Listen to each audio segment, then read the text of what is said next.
Ang mabuting balita mula sa langit sa araw na ito.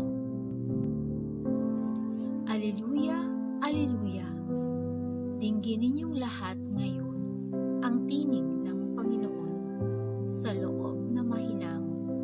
Aleluya, aleluya. Ang mabuting balita ng Panginoon ayon kay San Mateo.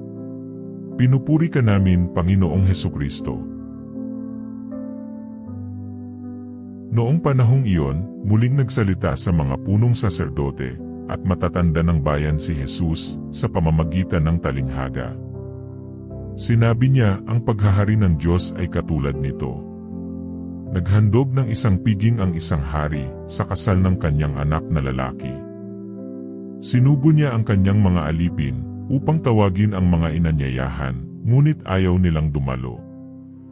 Muli siyang nagsugo ng ibang mga alipin, at kanyang pinagbilinan, sabihin niyo sa mga inanyayahan, na naihanda ko na ang aking piging, napatay na ang aking mga baka, at mga pinatabang guya, at handa na ang lahat ng bagay. Halina kayo sa piging. Ngunit, hindi ito pinansin ng mga inanyayahan. Humayo sila sa kani-kanilang lakad. Ang isa'y sa kanyang bukid, at sa kanyang pangangalakal naman ang isa. Sinunggaban naman ng iba ang mga alipin, hinamak at pinatay. Galit na galit ang hari. Pinaparoon niya ang kanyang mga kawal, ipinapuksa ang mga mamamatay taong iyon, at ipinasunog ang kanilang lungsod. Sinabi niya sa kanyang mga alipin, nakahanda na ang piging, ngunit hindi karapat-dapat ang mga inanyayahan.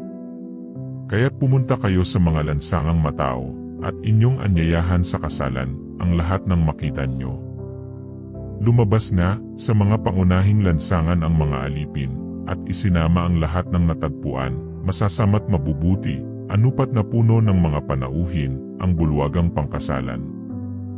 Pumasok ang hari, upang tingnan ang mga panauhin, at nakita niya roon, ang isang taong, hindi nakadamit pangkasalan.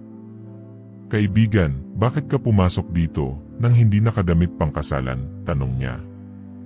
Hindi nakaimik ang tao.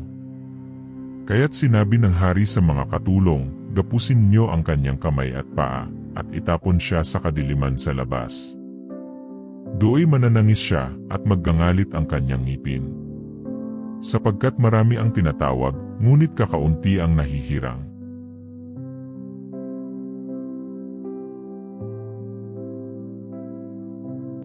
Ito ang mabuting balita ng ating kaligtasan. Papuri sa Diyos.